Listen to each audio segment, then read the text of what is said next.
रामचन्द्राय वागीशायस्य वदने लक्ष्मीर्यस्य च वक्षसि यस्यास्ते हृदये संवित्तं नृसिंहमहं भजे। विश्वसर्गविसर्गादिनवलक्षणलक्षितं श्रीकृष्णाख्यं परं धाम जगद्धाम नमामि तत्। प्रह्लाद नारद पराशर पुंडरीक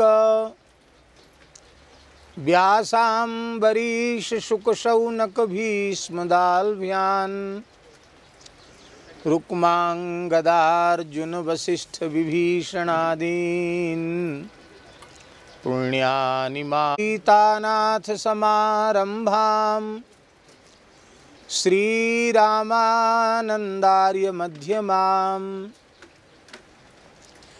अस्मदाचार्य पर्यन्तां वन्दे गुरुपरम्पराम्।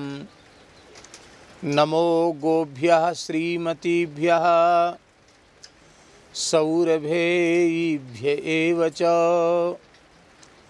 नमो ब्रह्मसुताभ्यश्च पवित्राभ्यो नमो नमः।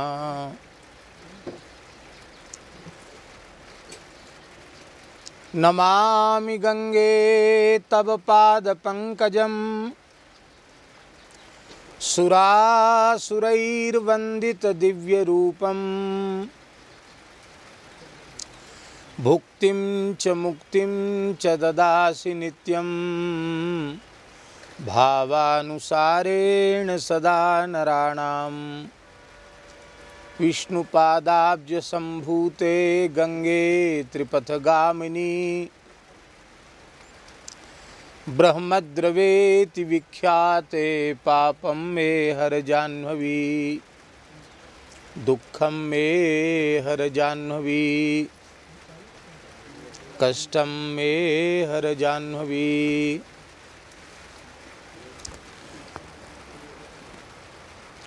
मातः शैलसुता सपत्नी वसुधा श्रृंगारहारावली स्वर्गारोहण वैजयन्ती भवतीं भागीरथीं प्रार्थये। श्रीमन्तं श्रुतिवेद्यमद्भुतगुणग्रामाग्ररत्नाकरं प्रेयः स्वेक्षणसंसुलज्जितमही जाताक्षिकोणेक्षितं भक्ताशेषमनोभिवाञ्छितचतुर्वर्गप्रदं स्वरद्रुमं रामं स्मेरमुखाम्बुजं शुचिमहानीलास्मकान्तिं भजे। प्रत्यूहव्यूहभङ्गं विदधत् उर्बलशक्तिमान् सर्वकारी भूरिश्रेयः प्रतापो मुनिवरनिकरैः स्तूयमानो विमानः रक्षो दैत्यादिनाशी क्षुभितजलनिधिर्लोकजिल्लोकमान्यो धन्यो नो मंगलौघं सपदि सकुरुताद्राम शस्त्रास्त्रसंघः। ऐश्वर्यं यदपाङ्गसंश्रयमिदं भोग्यं दिगीशैर्जगच्चित्रं चाखिलमद्भुतं शुभगुणावात्सल्यसीमा च या विद्युत्पुञ्जसमानकान्तिरमितक्षान्तिः सुपदमेक्षणा दत्तान्नोऽखिलसम्पदो जनकजा रामप्रिया सानिशं भक्त भक्ति भगवंत गुरु चतुर्नाम बपुएक इनके पदवंदन किए नाशें विघ्न अनेक। वंदौ गुरुपद कंज कृपा सिंधु नर रूप हरि महामोहतम पुंज जासु बचन रवि कर निकर। श्री राम जय जय राम। श्री राम जय जय राम। श्री राम जय जय राधन जय व्रजधाम, जय गोवर्धन जय व्रजधाम।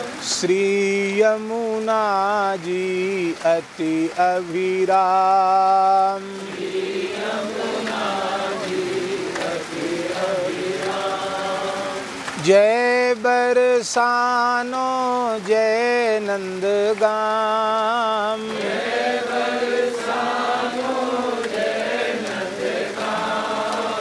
रावल गोकुल ललित ललाम, रावल गोकुल ललित ललाम।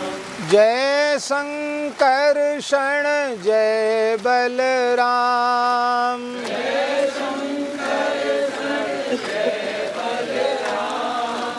रेवती रमण प्रभु ललित ललाम,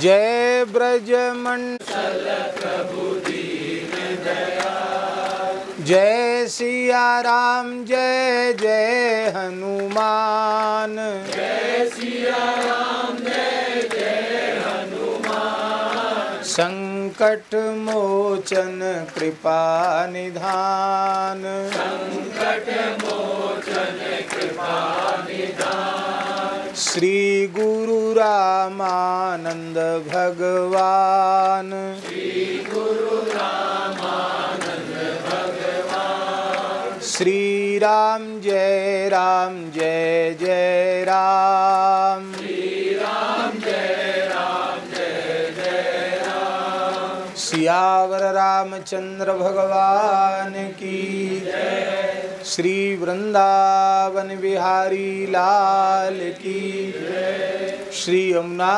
महारानी की जय। श्री गिरिराज महाराज की जय। श्री बरसाना धाम की जय। श्री लाडली जू सरकार की जय।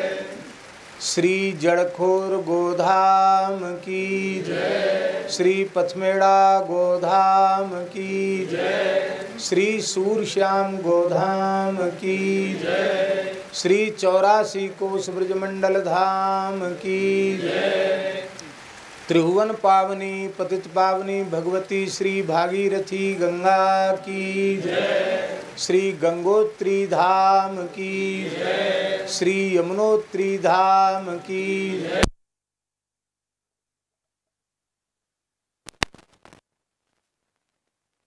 श्री काल भैरवाद्यष्ट भैरव जी की जय। श्री अन्नपूर्णा माता की जय। संपूर्ण क्षेत्राधिदेवताओं की जय। श्री कंडार देवता की जय। सब संतन की जय। सब भक्तन की जय। सब विप्रन की जय। जगत गुरु श्री मदाध्य रामानंदाचार्य भगवान की जय। जगत गुरु द्वाराचार्य श्री स्वामी मलुकदास जी महाराज की जय। सदगुरुदेव श्री पहाड़ी बाबा जी महाराज की जय। सदगुरुदेव श्री भक्तमाली जी महाराज की जय। जय श्री राधे, जय जय श्री सीताराम, हर हर महादेव। हरिशरणम भक्तवांछा कल्पतरु भक्त वत्सल शरणागत वत्सल भगवान श्री हरि की महती कृपा करुणा से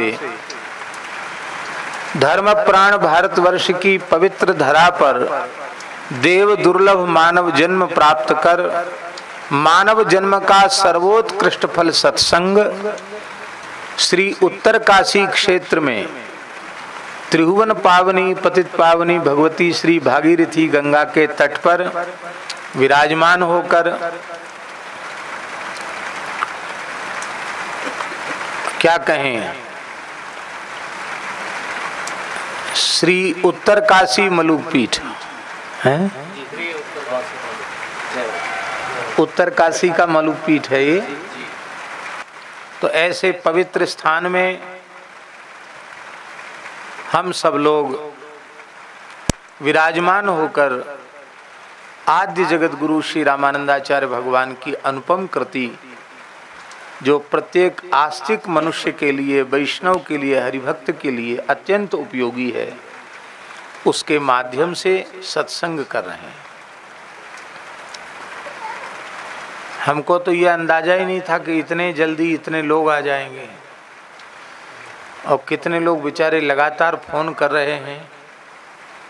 और इसीलिए आज विचार किया गया था कि हॉल में बैठकर सत्संग करेंगे, यहाँ जगह कम पड़ जाती है, और देवता भी इतने प्रसन्न हो जाते हैं कि सत्संग के समय बाजे जरूर बजते हैं।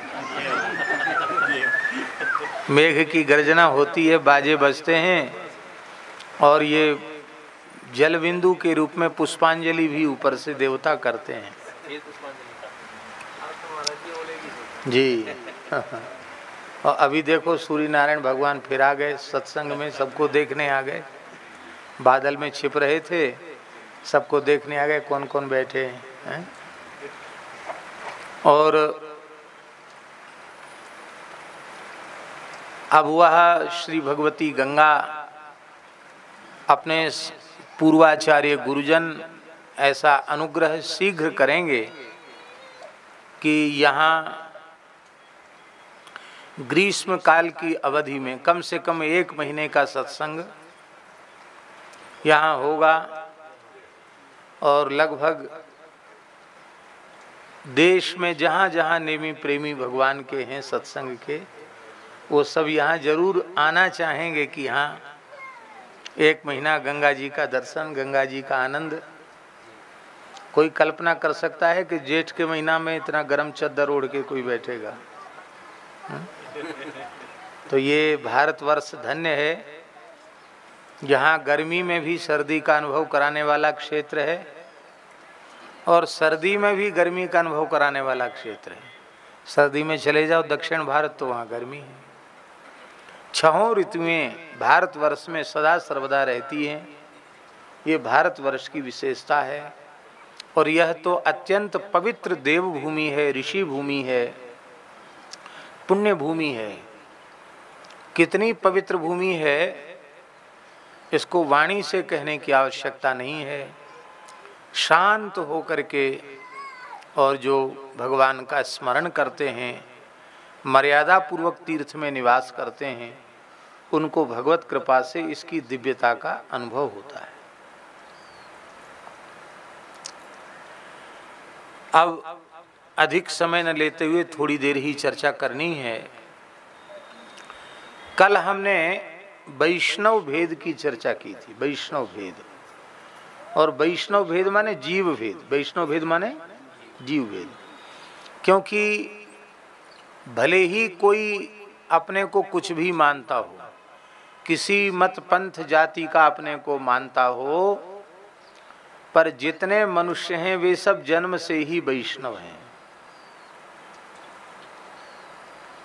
वो चाहे अपने को कुछ भी बतावें कि हम तो अमुक हैं, हम अमुक हैं, हम अमुक हैं, वो सब झूठी बात है। सच्ची बात है कि वे सब वैष्णव हैं। और हमने चर्चा की थी कि केवल मनुष्य ही नहीं, मनुष्य की बात तो इसलिए कही जा रही है क्योंकि मनुष्य को भगवान ने विवेक विचार संपन्न बनाया है। वह आत्म कल्याण का साधन कर सकता है, और इतर योनियां जो हैं मनुष्य शरीर के अतिरिक्त, वे सब भोग योनियां हैं, केवल कर्म फल भोग के लिए मिली हैं। उनमें विवेक विचार नहीं है, वे अपने कल्याण का साधन नहीं कर सकते। इसलिए मनुष्य की बात विशेष रूप में कही जाती है। इसलिए गोस्वामी जी ने कहा, साधन धाम मोक्ष कर द्वारा, पाए न जही परलोक संहारा, सो परत्र दुख पावई, सिर धुन धुन पछिताए, काल ही कर्म ही ईश्वर ही मिथ्या दोष लगाए।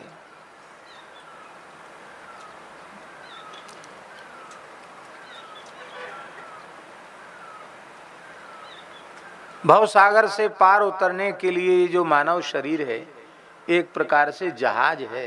क्या है ये? जहाज है, नौका है, भव सागर से पार उतरने के लिए।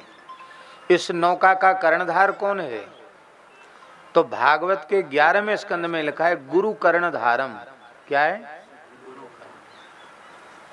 इसी को मीरा जी ने अपने शब्दों में कहा, सत की नाव खिवटिया सतगुरु, भव सागर तरी आयो, पायो जी मैंने राम रतन धन।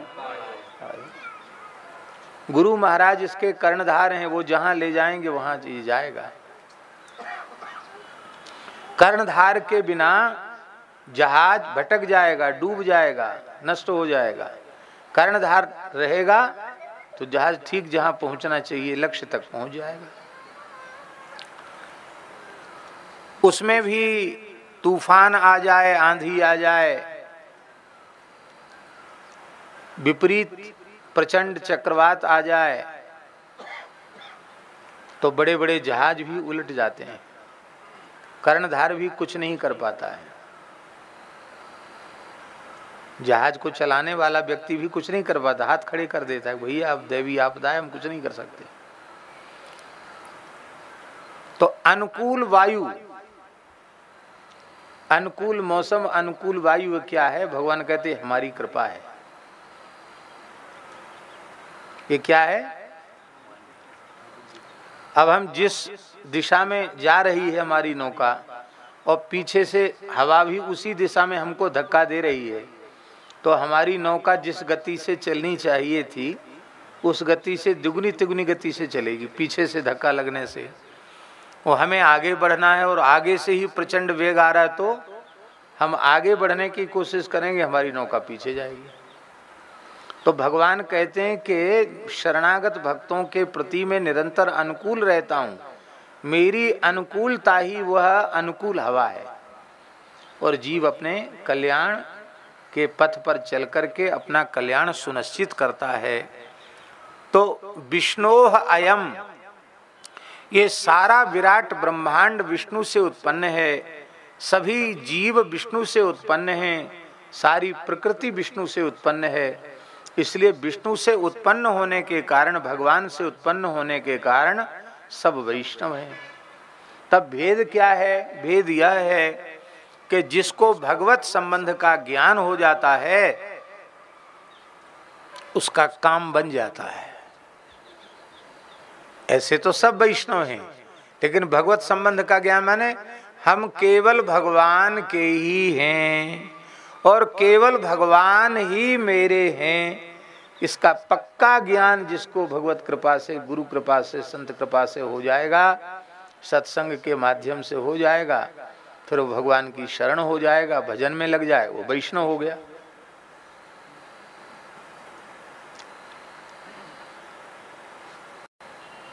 हमने सुना है संतों से, शेरनी का बच्चा बिछुड़ गया, छोटा बच्चा था, पशु तो है ही है, बिछुड़ गया तो मिल नहीं पाया। शेरनी भी व्याकुल, से बच्चा भी व्याकुल, लेकिन खोजने पर भी मिल नहीं पाया। और वो शेरनी का बच्चा शेर ही था, सियारों के झुंड में मिल गया और सियारों के झुंड में मिलकर वो अपने को भी सियार ही समझने लग गया। और जैसे सियार हुआ करते हैं ऐसी सियारों के समान बोलने लग गया। एक बार एक जंगली वनराज सिंह ने देखा कि इसका आकार प्रकार तो हमारे जैसे ही, पर ये गीदड़ के जैसे हुआ क्यों करता है। और देख के गीदड़ भागते हैं, शेर को देख के भागते हैं, तो भागता भी, डरता भी क्यों? शेर का बच्चा होकर डरता क्यों है? तो बड़े प्रेम से उसको समझाया, वो मानने के लिए तैयार नहीं था। तब का तुम हमको तो देख रहे हो, हाँ देख रहे हैं, अब तुम अपना प्रतिबिंब इस कुएं में देख लो, नदी में देख लो। जैसी जल में उसने देखा, सोई उसकी समझ में आ गया कि मैं तो शेर हूँ। और जैसी उसने दहाड़ मारी, ये सब गीदड़ भाग गए। समझ में आई बात? इसका आशय क्या है? इसका आशय यह है, तो हम सब भगवान के ही बच्चे, सब शेर के बच्चे हैं, पर गीदड़ों में फंस करके भूल गए हैं कि हम शेर के बच्चे हैं। अमृतस्य पुत्रा, हम भगवान के पुत्र हैं, हम भगवान के अंश हैं, हम वैष्णव हैं, ये बात भूल गए हैं। इसलिए मिमिया रहे हैं, घिंघिया रहे हैं, अपने जीवन को नष्ट कर रहे हैं। हमें यह बोध हो जाए कि हम भगवान के ही हैं भगवत संबंध का ज्ञान हो जाए तो हमारी जो जन्म मृत्यु के चक्र की यात्रा है वो समाप्त हो जाएगी। यह शरीर अंतिम शरीर होगा, यह जन्म अंतिम जन्म होगा, ये बात बिल्कुल पक्की है, इसमें संदेह नहीं करना। यदि ईमानदारी से भगवान की ओर लगे हुए हो तो यह शरीर अंतिम शरीर है।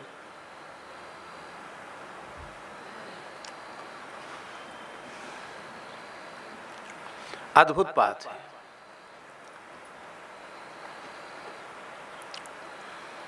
तो जब जीव को भगवान के स्वरूप का ज्ञान हो जाता है, अपने स्वरूप का ज्ञान हो जाता है और स्व कर्तव्य का बोध हो जाता है कि मेरा एकमात्र कर्तव्य है भगवत प्राप्ति, और बाकी जितने काम है ना वे सब आवश्यक हैं। क्या है? संसार में मनुष्य पैदा हुआ है तो व्यवहार से मुंह नहीं मोड़ सकता, आवश्यक काम तो करने पड़ेंगे कि नहीं करने पड़ेंगे।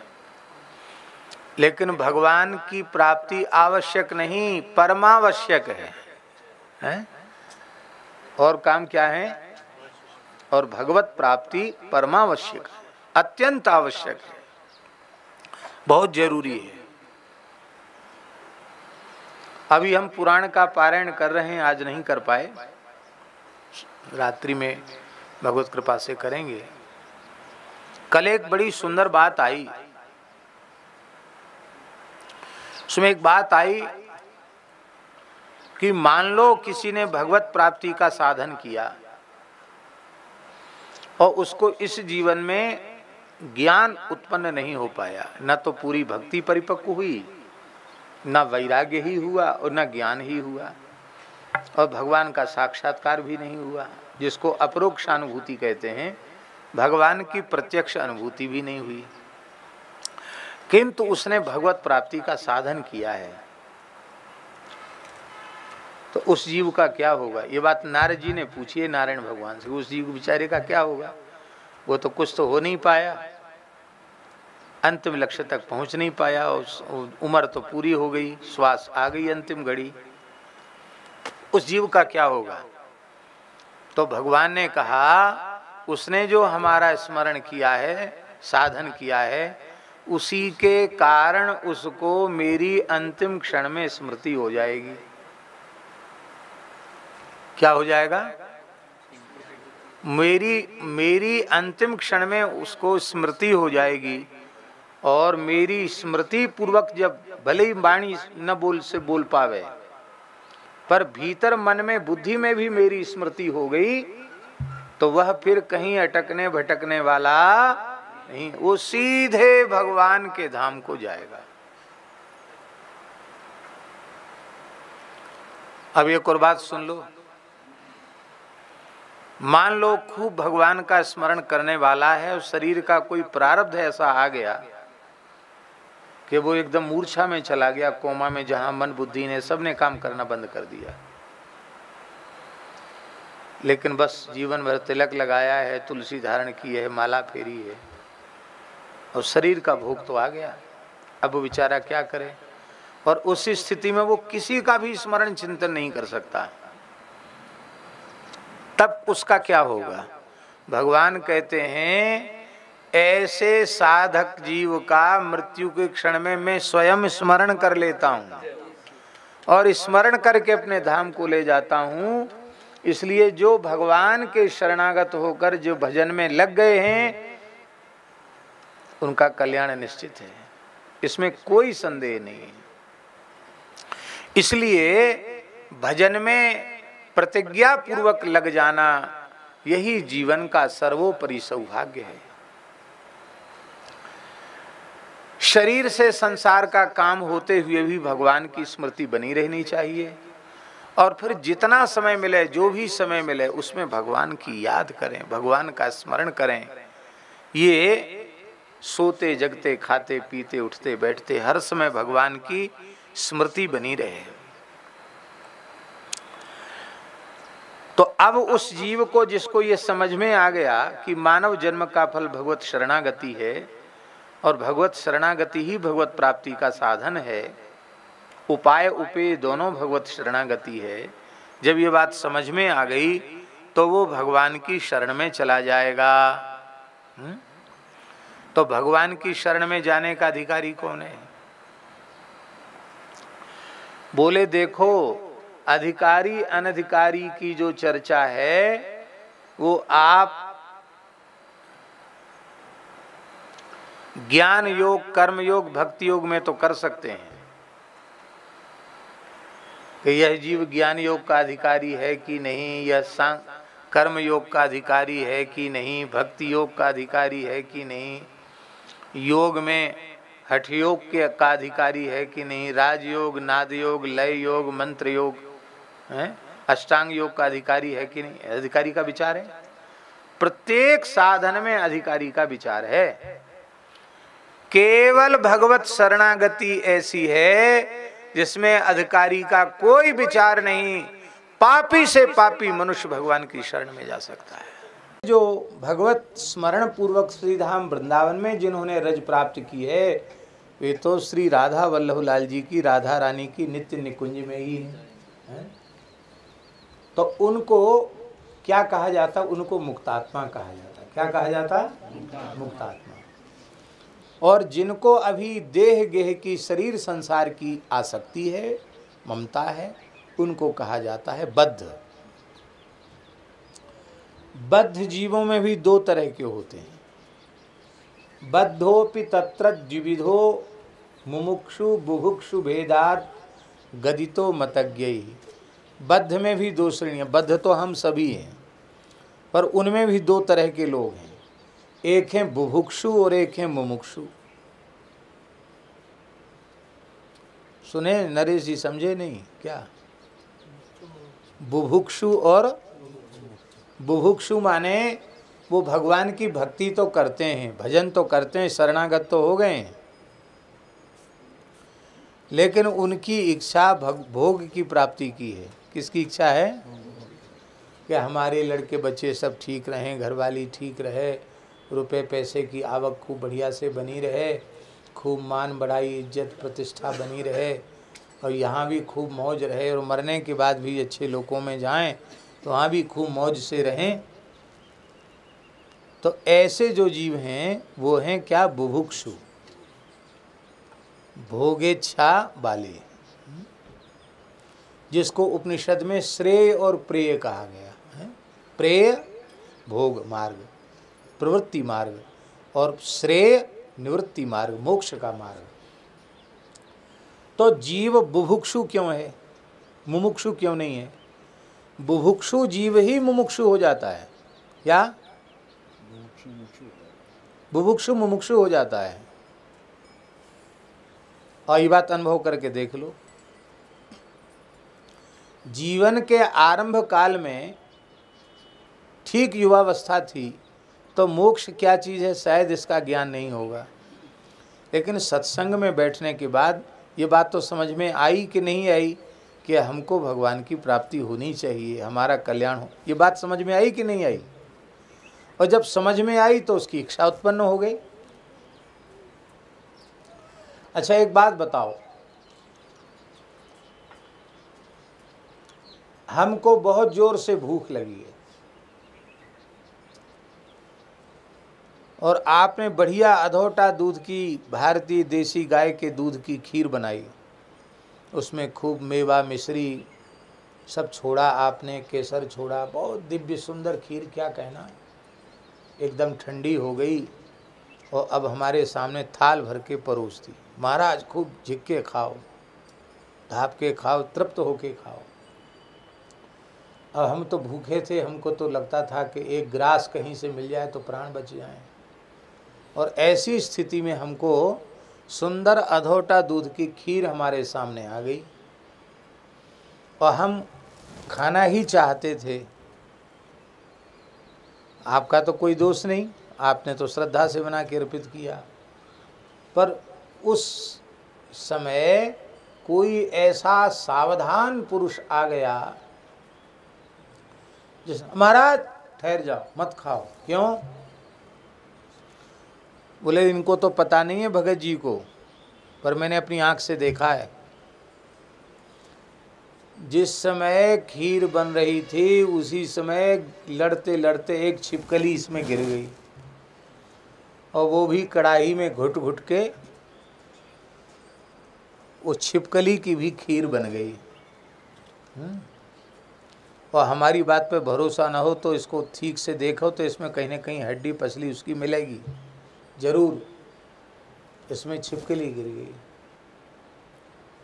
अर्थात ये जहरीली हो गई। तो अब हमसे पूछो, अब हम खाएंगे उस खीर को?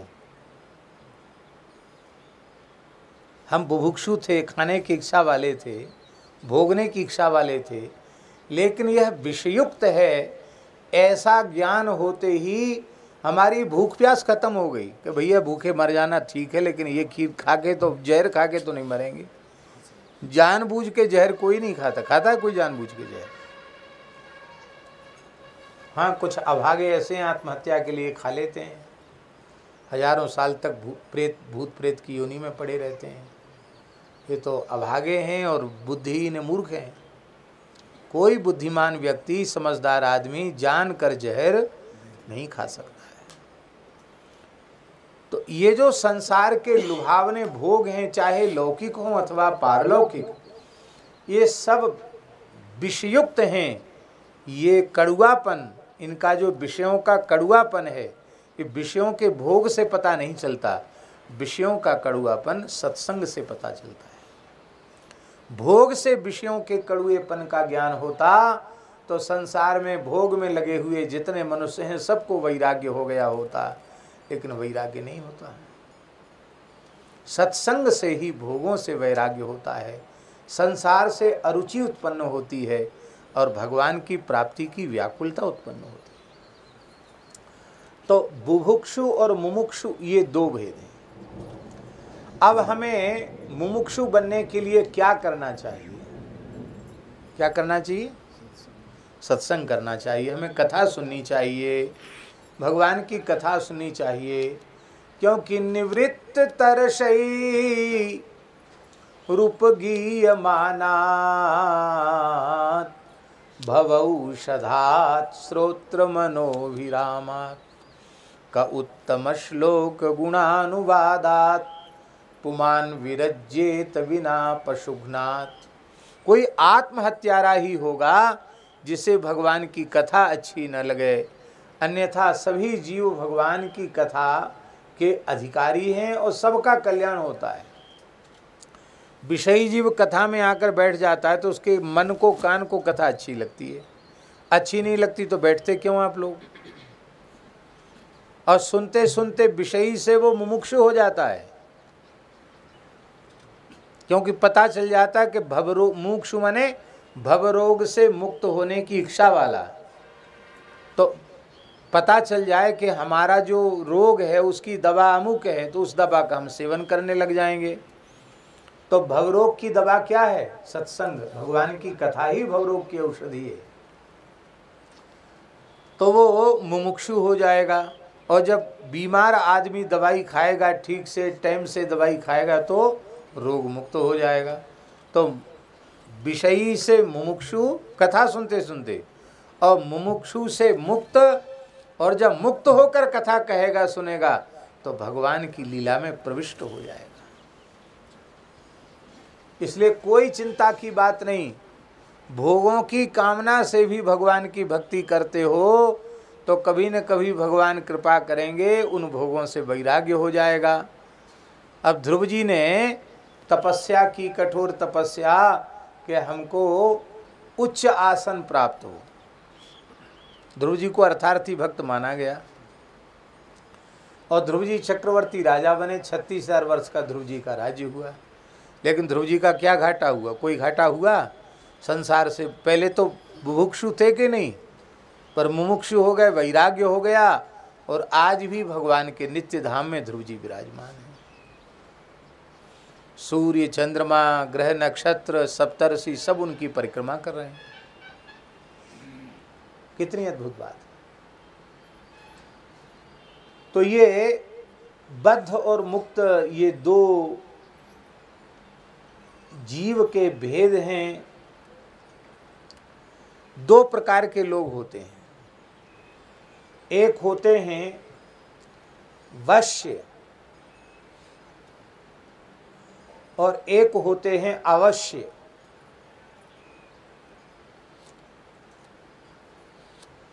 एक होते हैं क्या और एक होते हैं ये अवश्य, वो वाला अवश्य नहीं जो अवश्य होगा वो नहीं, वो अवश्य नहीं है, वो तो दंत सा वाला है।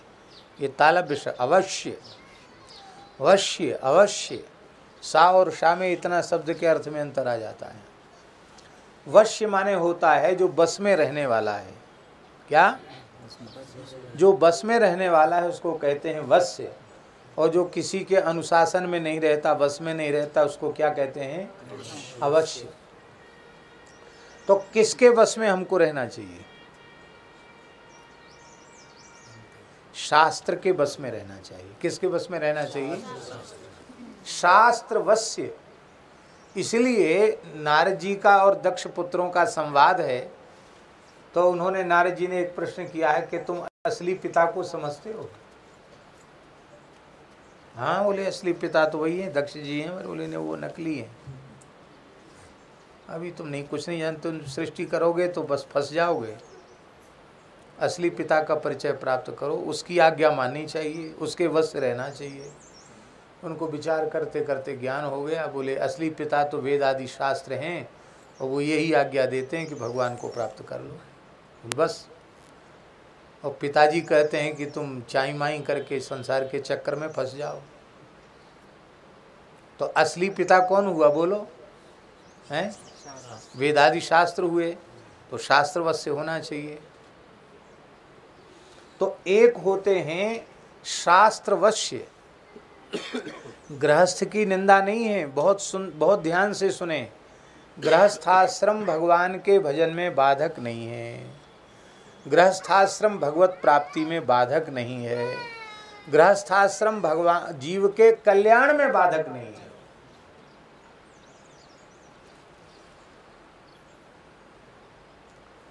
भक्तमाल ग्रंथ उठाओ तो उस ग्रंथ में 80 या 90% तो गृहस्थ भक्त हैं, और विरक्त भक्त कितने हैं? मुश्किल से 10-15% हैं। गृहस्थ भक्त कितने हैं? 80-90% भक्त हैं गृहस्थ, और विरक्त भक्त जो हैं साधु सन्यासी भक्त वो तो 10% हैं। आज भी 130 करोड़ 140 करोड़ की हैं, 140 करोड़ भारत की जनसंख्या है, उसमें साधु सन्यासी कितने हैं? 1 करोड़ भी नहीं है। कहाँ है प्रतिशत? और उन मान लो 1 करोड़ हैं, मान लिया जाए कि चलो भेष धारण मात्र करने वाले भी 1 करोड़ होंगे, तो जो वस्तुतः भगवान की प्राप्ति के पथ के पथिक हैं, अथवा साधु के अनुरूप जिनका जीवन है, सधा हुआ जीवन जिनका है, ऐसी साधुता की परिभाषा जिनमें घटित होती है, ऐसे खोजने चलोगे तो कितने मिलेंगे बोलो? अरे 100 भी नहीं मिलेंगे पूरी दुनिया में। तुम 1,00,000-2 लाख कह रहे हो। एक मिल जाए कोई भगवान को प्राप्त पुरुष, तो समझना चाहिए कि भगवान की सर्वोपरि कृपा हमारे ऊपर होगी। आज स्वामी शुद्धानंद जी ने एक बहुत अच्छी बात कही, इतनी प्यारी बात कही कि हमारे मन को छू गई। उन्होंने कहा कि लोग आजकल कहते हैं कि हमारे गुरुजी बहुत बड़े हैं। कितने बड़े हैं? बोले उनके इतने 1000 चेला हैं, अथवा इतने लाख चेला हैं। कहते हैं ना, क्या कहते? फॉलोवर्स कहते, क्या कहते? हाँ, इतने उनके फॉलोवर्स हैं और उनके इतने अनुयायी हैं, इतने चेला हैं उनके, देश विदेश में सब जगह इतने आश्रम हैं, इतनी संस्थाएं हैं, इतने चेला हैं, इतने तो उनके गृहस्थ शिष्य हैं, इतने उनके विरक्त साधु शिष्य हैं। बोले ये किसी महात्मा के, गुरु के बड़े होने का प्रमाण नहीं है। उसके बड़े होने का प्रमाण ये है कि क्या स्वयं उसने भगवत प्राप्ति की है कि नहीं, अथवा किसी एक को भगवत प्राप्ति कराई है कि नहीं। यदि 1000 लाख इकट्ठे कर लिए और एक को भी भजन के मार्ग में नहीं लगा पाया तो उसका बड़प्पन थोथा है। काहे का बड़प्पन? कहते हमारा संप्रदाय चलेगा, हमारे आश्रम चलेंगे। कोई नहीं चलेगा, ना संप्रदाय चलेगा ना आश्रम चलेंगे, कुछ नहीं चलेगा। एक साधक का निर्माण कर दो, एक साधु का निर्माण कर दो। उस एक साधु जिसकी शास्त्र में निष्ठा हो, गुरु में निष्ठा हो, भगवान में निष्ठा हो, गौ में निष्ठा हो, ऐसे एक किसी उत्तम साधक का निर्माण कर दो, शिष्य का निर्माण कर दो। वो अपना भी कल्याण करेगा और दूसरों का भी कल्याण करेगा। एक नाथ संप्रदाय के महापुरुष राजस्थान में शेखावाटी क्षेत्र में श्री परम पूज्य श्री महंत श्री बैजनाथ जी महाराज हैं, लक्ष्मणगढ़ वाले, उनके गुरुजी थे, नाम उनका भूल रहा हूँ, बहुत प्रसिद्ध नाम है उनका। वो भगवत प्राप्त महापुरुष, सिद्ध पुरुष थे, बहुत अच्छे थे। नाम याद आएगा तो कभी बताएंगे। बहुत अच्छे महात्मा थे, नाथ संप्रदाय। उनके शिष्य थे वैजनाथ जी। हमने वैजनाथ जी का दर्शन किया। अच्छे विद्वान थे। शिक्षण संस्था उन्होंने बनाई तो वह शेखावाटी क्षेत्र की सबसे ऊंची शिक्षण संस्था हुई। और बहुत अच्छे थे, विद्वान थे, संत थे वो। उनके पास हम गए, उन्होंने बहुत आग्रह किया। वो कथा में आते थे, सीकर जब भी कथा होती तो उसमें वो आते थे। काछवा में भी आते थे, रामनिवास जी के यहाँ। बोले हम तो आ जाते हैं, कहीं जाते नहीं हैं महाराज जी की कथा में, हम तो आ जाते हैं और महाराज जी तो कभी नहीं आते हैं हमारे यहाँ। हम उनको कहते थे आप वृंदावन आइए, तो वृंदावन भी आए, मलुकपीठ भी आए और प्रसाद भी पाया। और संतों में एक नियम होता ना कुछ सत्कार का, वो सत्कार उन्होंने नहीं लिया, कुछ नहीं लिया सत्कार। वो नहीं ये सब नहीं, हम तो आपकी वाणी को सत्य करने के लिए आए। तो हम भी उनके यहाँ गए, थोड़े अस्वस्थ थे, हम गए तो उन्होंने एक बड़ी महत्वपूर्ण बात कही। उन्होंने कहा हम महापुरुष उसको मानते हैं जिसने कम से कम राष्ट्र और समाज के लिए कोई एक महापुरुष दिया हो, चाहे जितना बड़ा सिद्ध हो, चाहे जितना बड़ा योगी हो, महात्मा हो। राष्ट्र और समाज के लिए उसने क्या दिया? बोले हम इसलिए ठाकुर रामकृष्ण परमहंस जी को मानते हैं कि उन्होंने उस काल में श्री विवेकानंद जैसा एक व्यक्तित्व उन्होंने दिया, जिसने उस काल में जब गुलामी थी और भारतवर्ष का, भारत माता की प्रतिष्ठा को विदेश की धरती में जाकर के, जहाँ भारत को बहुत ही नीचा स्तर दिया गया था, वहाँ उन्होंने उसको सर्वोपरि रूप में प्रस्तुत किया है। तो खैर उन्होंने तो दूसरी बात ये भी कही अपनी वक्तव्य में कि मैंने आपके गुरुजी का दर्शन तो नहीं किया है, पूज्य श्री भक्तमाली जी का दर्शन नहीं किया है, लेकिन मैं उनके प्रति बड़ी श्रद्धा रखता हूँ कि उन्होंने हम संतों के लिए आपको हमको दे दिया। हाँ, श्री श्रद्धानाथ जी महाराज, उनके श्री बैजनाथ जी के गुरुजी थे श्री श्रद्धानाथ जी, बड़े उच्च कोटि के संत थे। तो श्रद्धानाथ जी ने बैजनाथ जी का निर्माण किया। उन्होंने कितनी अच्छी बात कही। तो ये बात है। तो शास्त्र के वश्य, जो शास्त्र के वश्य हैं, जो शास्त्र के वश में रहने के लायक हैं, उन्हें कहते हैं वश्य। वो जो शास्त्र के अनुशासन में रहने लायक ही नहीं है, उनको कहते अवश्य। तो शास्त्र के वश में रहने लायक कौन है? शास्त्र के वश में रहने लायक मनुष्य है। शास्त्र के बस में रहने लायक मनुष्य है, और कीट पतंग पशु पक्षी ये वश से नहीं है, ये शास्त्र वश से नहीं है। शास्त्र का कोई अनुशासन इनके ऊपर नहीं है।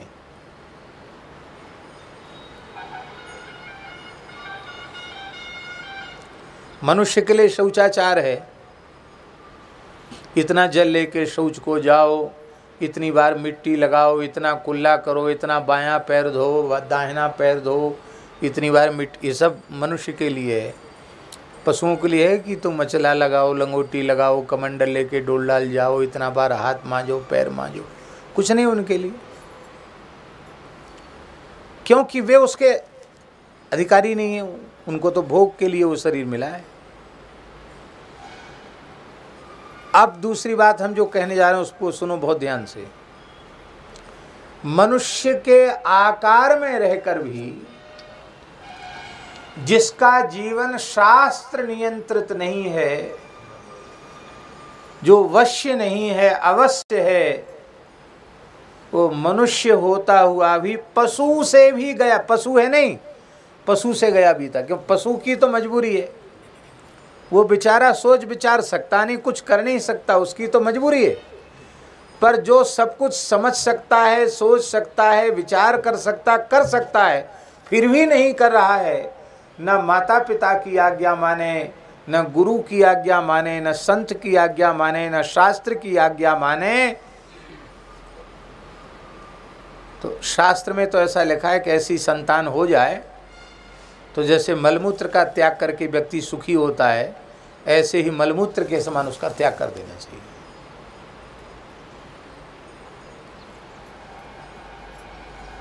कभी लवसंका रुक जाए फिर जो क्या हालत होती है, निकल जाए तभी शांति मिलती है कि नहीं?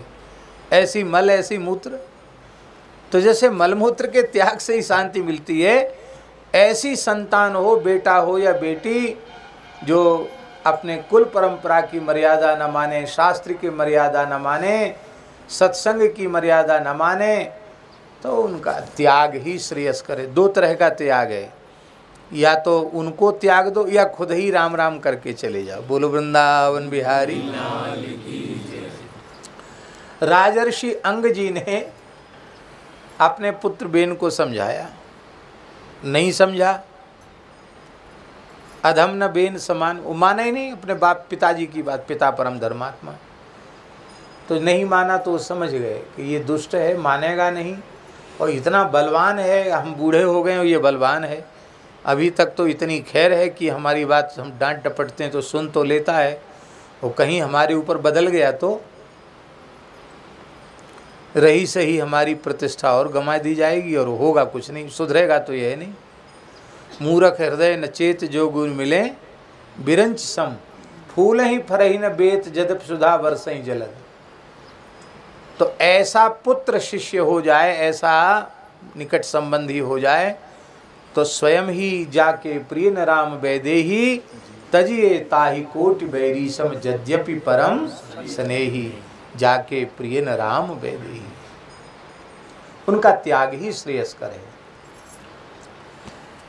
इसलिए गोस्वामी जी ने शरणागति के प्रसंग में कहा,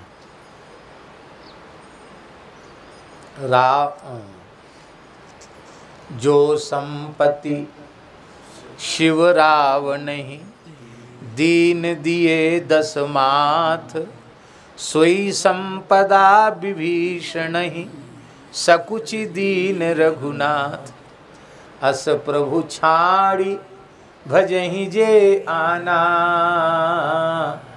ते नर पशु बिन पूछ विषाणा। वो बिना सिंह पूछ के पशु हैं जो ऐसे भगवान को छोड़कर संसार में ही फंसे हुए हैं। तो मनुष्य जो है शास्त्र वश्य है, इसलिए शास्त्रीय विधि निषेध का मनुष्य को अत्यंत श्रद्धा पूर्वक पालन करना चाहिए। हम क्या करें क्या न करें, भगवान ने सोचा कि ये ऐसे तो मानेंगे नहीं, हमको खुद मनुष्य बनना पड़ेगा।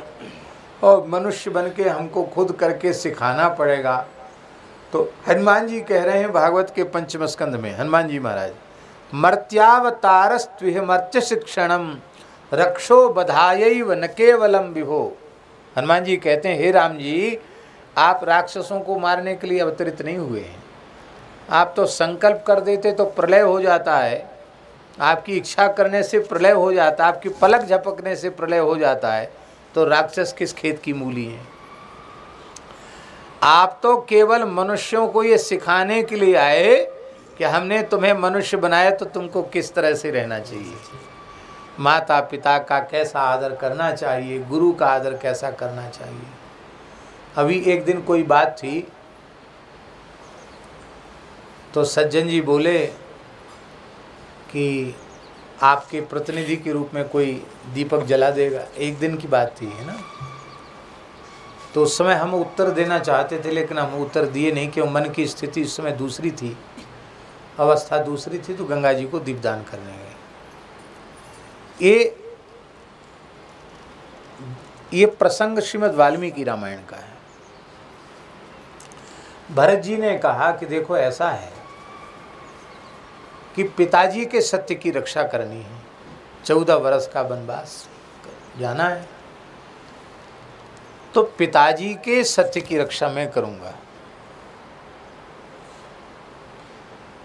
मैं आपका प्रतिनिधि होकर के कठोर से कठोर वनवास के नियमों का पालन करता हुआ मैं 14 वर्ष रहूंगा। आपकी आज्ञा होगी तो लौट के आऊँगा, और आपकी आज्ञा न हो कि नहीं तुम्हें जीवन भर करना पड़ेगा। मैं जीवन भर कठोर तपस्वी के समान जंगल में रहकर अलग रहूँगा, किंतु प्रभु आप अयोध्या पधारे।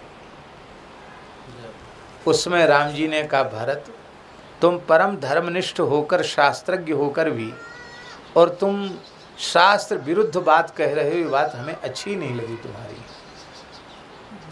प्रतिनिधित्व वह करता है जो कार्य में अक्षम होता है, जो सक्षम है वो सक्षम व्यक्ति। हम सक्षम हैं, मान लो हमारे होश आवाज़ सही है, हम थोड़ा बहुत चल सकते हैं, कष्टपूर्वक भी मान लो चले चल सकते हैं, और हम कहें कि नहीं जाओ हमारे प्रतिनिधि बन के आप चले जाओ, तो वो गलत बात है। अब हमारे बुखार हो गया, तबीयत ही खराब है, उठ ही नहीं सकते, बैठ ही नहीं सकते, उस स्थिति में हम कहें कि आप हमारे प्रतिनिधि हो, अब क्या करें, हम अनुष्ठान में बैठ नहीं सकते, आप बैठ जाओ, वो तो ठीक है।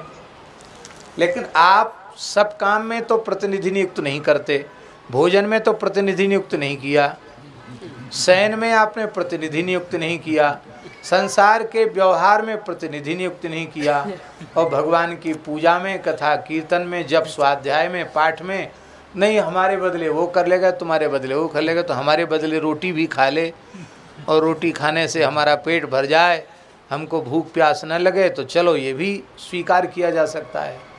तो प्रतिनिधि की बात भी बहुत सूक्ष्म है, इसलिए वश्य होना चाहिए। राम जी ने ये अनुभव करके दिखाया। वश्य देखो, एक स्वतंत्र जीव होते हैं और एक पारतंत्र का अनुभव करने वाले जीव होते हैं। स्वतंत्र जीव, उनका जीवन नष्ट हो जाता है, और जो भागवत पारतंत्र का अनुभव करते हैं कि हम सदा सर्वदा भगवान के अधीन हैं, गुरु के अधीन हैं, गीता भागवत रामायण के अधीन हैं, हम संतों के अधीन हैं, हम स्वतंत्र नहीं हैं, ऐसा जो अनुभव करता है उसका जीवन सफल हो जाता है। हम स्वतंत्र नहीं हैं। परम श्रद्धेय पूज्य पंडित जी महाराज का वाक्य, पंडित श्री गया प्रसाद जी महाराज का वाक्य पूज्य बाबा ठाकुरदास जी बार बार कहते थे कि पंडित जी महाराज के शब्द हैं, साधक स्वतंत्र नहीं होता और स्वतंत्र साधक नहीं होता। क्या? साधक स्वतंत्र नहीं होता और स्वतंत्र साधक नहीं होता। आप खूब हमारे पास हैं और किसी बात पर आपके मन आपका खराब हो गया, आपने कहा अब हो गया, ठीक है महाराज, अब हो गया, अब हमारी जो इच्छा होगी सो हम वो करेंगे, और जहाँ इच्छा होगी वहाँ हम रहेंगे। आपने यदि ऐसा कह दिया तो फिर ये माना जाएगा कि अब हरिगुरु संतों के पारतंत्र का अनुभव करने वाले नहीं। राम जी ने कहा भरत जी तुमको मेरी आज्ञा और प्रसन्नता इसी में है कि तुम वहां रहकर पिता के आज्ञा का पालन करो और मैं 14 वर्ष वनवास में रहकर के पिता के सत्य की रक्षा करूं। भरत जी ने स्वीकार किया। इसलिए कभी अपने को स्वतंत्र नहीं मानना। स्वतंत्रता बहुत बाधक है और परतंत्रता बहुत अच्छी है। एक बात अलग है, इस प्रकरण से अलग ही है और कहने की उसको आवश्यकता नहीं है, लेकिन अब मन में आ गई है तो हम कह देते हैं। आज पूरे संसार में नारी स्वतंत्रता के ऊपर जोर दिया जा रहा है, भारत में भी और भारत से बाहर भी देशों में। चलो अच्छी बात है, हम भी स्वतंत्रता चाहते हैं, लेकिन वर्तमान के विचारकों की नारी स्वतंत्रता ने जो नारी जगन माता जगदम्बा भगवती दुर्गा लक्ष्मी का स्वरूप थी, उस नारी को केवल बाजार की वस्तु बना दिया है, भोग्य बना दिया है। और कितना नारी की स्वतंत्रता के कारण नारी के देह का कितना तिरस्कार हो रहा है, क्या किसी से छिपा हुआ है क्या?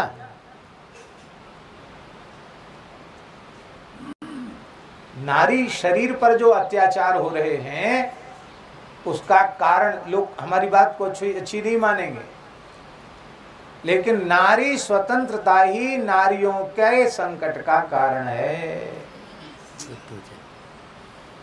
जब तक वे अपने पति माता पिता सास ससुर इनके अनुगत रह करके कार्य करती थी तब तक उन पर कोई संकट नहीं था।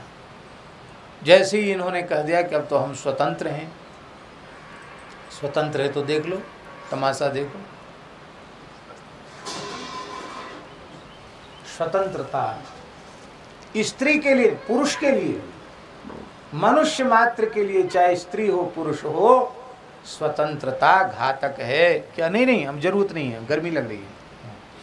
स्वतंत्रता जो है वो साधक नहीं है, वो बाधक है, घातक है। हम अपने मन में सोच लें कि हमारे पूज्य गुरुदेव भगवान श्री पहाड़ी बाबा महाराज श्री भक्तमाली जी महाराज आज प्रत्यक्ष उपस्थित तो शरीर में नहीं है, और ऐसा विचार कर हम मनमाना करने लग जाएं तो हमारा घोर पतन होगा कि नहीं होगा? पर हम यह अनुभव करते हैं कि वे कहीं नहीं गए, आज भी उन्होंने हमारा हाथ पकड़ा हुआ है। आज भी हमको डर है उनका, हर क्षण उनका डर है। और डर ही नहीं, आज भी हम कहीं भी जाते हैं ठाकुर जी से पीछे अनुमति लें, गुरु जी से पहले आज्ञा लेते हैं। पहले कहीं भी जाना, यहाँ से 2 पग भी जाएंगे तो एक बार ठाकुर जी से आज्ञा, गुरु जी से आज्ञा लेके जाए, हम जा रहे हैं, अमुक जगह जा रहे हैं। हमको तो नहीं लगता गुरु जी कहीं गए। और गुरु जी कहीं जाते हैं क्या? जाते आते हो तो परमात्मा क्यों, कैसे हम उनको माने? गुरु साक्षात परब्रह्म, फिर ये बात झूठी हो जाएगी। और फिर जो पूज्य संत हैं उनके रूप में गुरु जी ही तो हैं। संत सवै गुरुदेव हैं व्यास यह प्रतीति, हरिराम व्यास जी का दोहा है। आदि मध्य अरु अंत में यह रसिकन की रीत, संत सवै गुरुदेव हैं व्यास यह प्रतीत। तो शास्त्र के अधीन जो आचरण करते हैं वे ही वस्तुतः मनुष्य कहलाने के योग्य हैं, क्योंकि शास्त्र के अनुसार आचरण करने के लिए ही भगवान ने कृपा करके हमको मनुष्य शरीर प्रदान किया है। शास्त्र वश्य ही जीव 2 प्रकार के होते हैं, बुभुक्षु और मुमुक्षु। और जो शास्त्र वश्य नहीं है वो तो मनुष्य कहलाने के लायक नहीं, ना वो बुभुक्षु है ना वो मुमुक्षु है। वो तो इसीलिए आवश्यक नहीं है कि मनुष्य के आकार में दिखने वाले सभी मनुष्य हों। मनुष्य के आकार में दिखने पर भी सभी मनुष्य नहीं होते हैं। मनुष्य तो बहुत कम होते हैं। ईमानदारी से विश्व की जनसंख्या की गणना की जाए मनुष्यों की तो शायद 1 करोड़ भी नहीं निकलेंगे ठीक से। 1-2 करोड़ भी निकले आवें तो भगवान की बड़ी कृपा है, बड़े सौभाग्य की बात है। प्रायः सब ऐसे ही है। अनादि कर्मोत्कर जात नाना देहाभिमानी सुमतोथ बद्धा सचाच्युता हेतु कृपावलेन विद्या क्रियावास रुचि प्रवृत्ते। बड़ा सुंदर श्लोक है। विमोक्तुमिच्छुस्तु मुमुक्षुरुक्तः संबंधतः प्राज्ञसु सम्मतोऽयं तथैव सांसारिक भोगमिक्षुर बुभुक्षुरन्यः खलु कथ्यते ज्ञैः। अनादि कर्मों के समूह के कारण विभिन्न शरीरों में अभिमान करने वाला जीव बद्ध है। समझे नहीं समझे? शरीरों में अभिमान करने वाला जीव ही बद्ध है। जैसे जीवात्मा जो है ना, वो भगवान का अंश है। ईश्वर अंश जीव अविनाशी चेतन अमल सहज सुख राशि, ये है उसका परिचय। अब वो देवता के शरीर में पहुंच गया तो अपने को देवता समझने लग गया। वो राक्षस के शरीर में पहुंच गया तो अपने को राक्षस समझने लग गया। भूत प्रेत के शरीर में पहुंच गया तो अपने को भूत प्रेत समझने लग गया। अब मनुष्य के शरीर में पहुंच गया तो अपने को मनुष्य समझने लग गया। ब्राह्मण के शरीर में पहुंच गया तो अपने को ब्राह्मण कहने लग गया। चांडाल के शरीर में पहुंच गया तो अपने को चांडाल कहने लग गया। स्त्री के शरीर में पहुंच गया तो अपने को स्त्री कहने लग गया। और पुरुष शरीर में पहुंच गया तो अपने को पुरुष कहने लग गया। पशु पक्षी कीट पतंग के शरीर में पहुंच गया तो वो समझने लग गया। वृक्षादि की योनि में चला गया तो अपने को वृक्ष समझने लग गया। लेकिन जो उसकी ये समझ है कि मैं देवता हूँ, राक्षस हूँ, असुर हूँ, मनुष्य हूँ, पशु हूँ, पक्षी हूँ, कीट हूँ, पतंग हूँ, ये सब झूठी बात है, नकली बात है। असली बात है वो केवल भगवान का अंश है और भगवान ही एकमात्र उसके अंशी है। यही बात सही है। तो देहात्मवाद ही बद्धत्व है।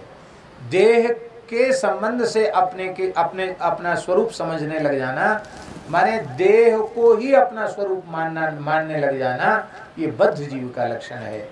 और देहादि से विलक्षण हमारा स्वरूप है। हम केवल भगवान के हैं, भगवान हमारे हैं। तब देहादि क्यों मिले हैं फिर? बोले ये भगवान की भक्ति के साधन है। ये क्या है? भगवान की उपासना के साधन है। अब शरीर नहीं होता तो हम यहाँ आकर कैसे बैठते? आप लोग चल के कहाँ से आते? और प्रेम से कथा सुनने कान नहीं होते तो कैसे सुनते? आँख नहीं होती तो हम आप लोगों को कैसे देख पाते? आप हमको कैसे देख पाते? वाणी नहीं होती तो हम भगवान की चर्चा कैसे कर पाते?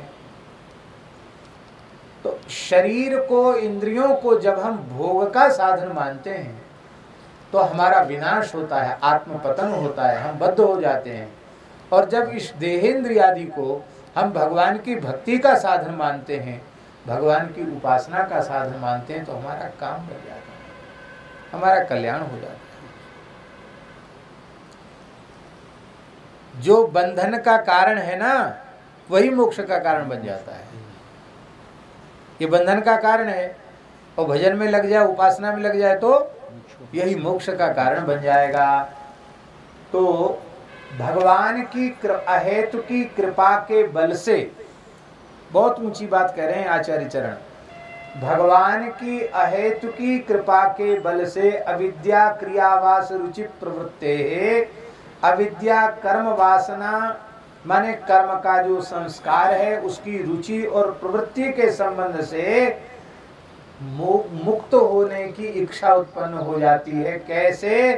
अपने पुरुषार्थ से नहीं, भगवान की कृपा, अहेतु की कृपा के बल से। क्या? सबसे पहली अहेतु की कृपा भगवान की ये है कि भगवान ने हमको भारतवर्ष में जन्म दिया, धर्म प्राण भारतवर्ष, जहाँ की मिट्टी में आस्तिकता है। भजन के संस्कार यहाँ की मिट्टी में हैं, भोग के संस्कार नहीं है, मिट्टी में भजन के संस्कार हैं। ऐसे पवित्र देश में हमारा जन्म दिया, ऐसे देश में जहाँ साक्षात परमात्मा गंगा के रूप में बह रहा है, भगवान पिघलकर गंगा जी के रूप में बह रहे हैं।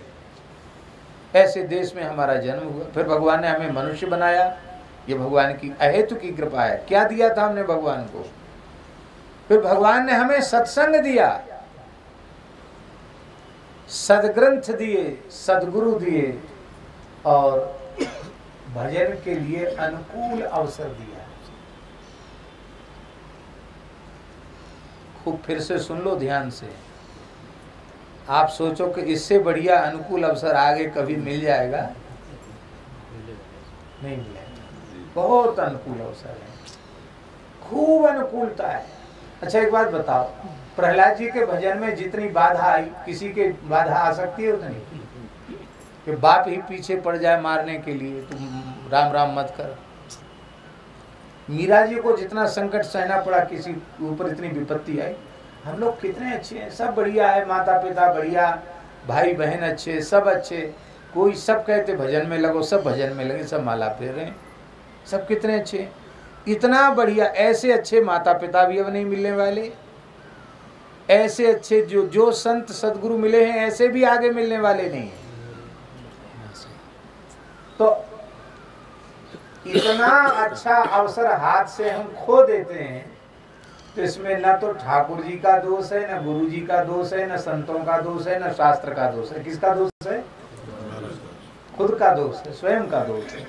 यही बात भगवान की अहेतु की कृपा होती है, तब संत विशुद्ध मिलहि परते ही, चित वही राम कृपा कर जेहि।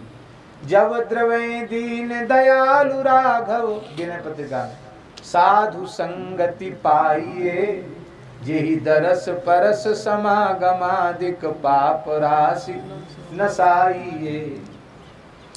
तो भगवान के कृपा करुणा से संसार से छूटने की इच्छा उत्पन्न हो जाती है।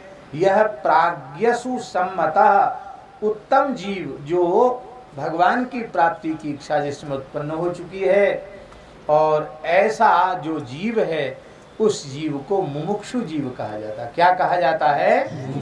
मुमुक्षु जीव कहा जाता है।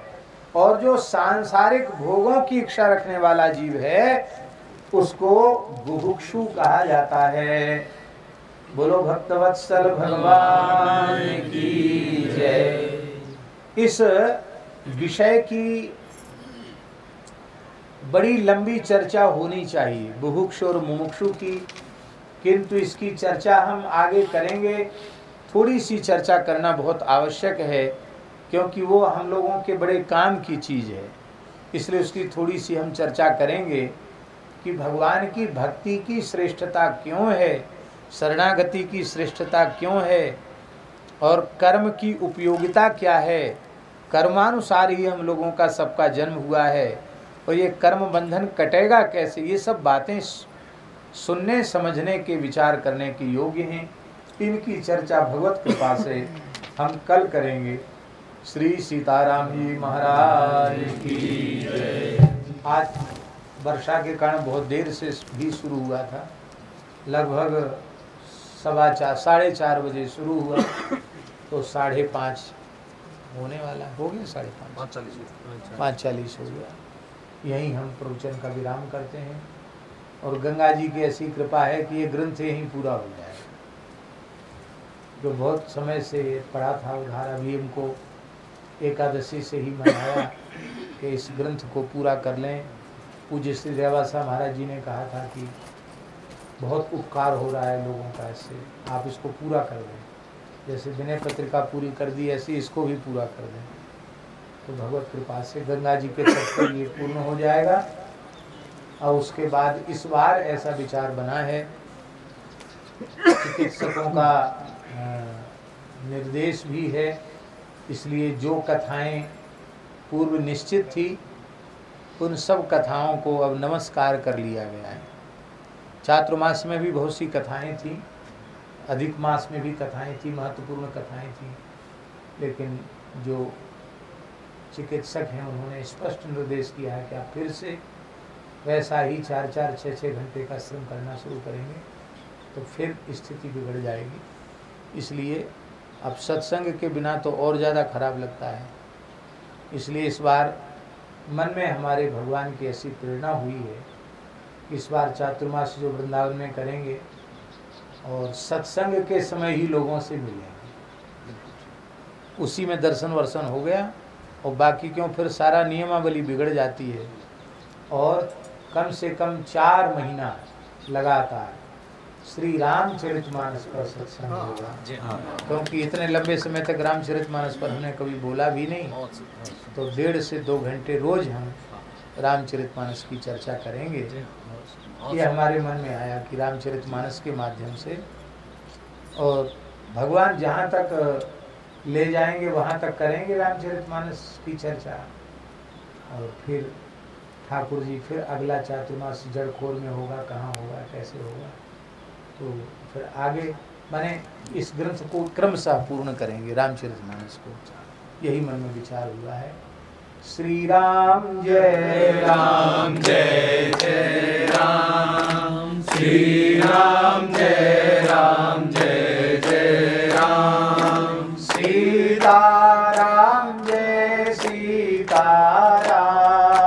सीताराम जय सीताराम, राधे श्याम जय राधे श्याम, राधे श्याम जय राधे श्याम, जय जय श्यामा जय जय श्याम, जय जय श्यामा जय जय श्याम, जय जय श्री वृंदावन धाम, जय जय श्री वृंदावन धाम, जय गौ माता जय गोपाल, जय गौ माता जय गोपाल, भक्त वत्सल प्रभु दीन दयाल, भक्त वत्सल प्रभु दीन दयाल, श्री राम जय जय राम, श्री राम जय जय राम, श्री सीतारामचंद्र भगवान की माई मेरे श्याम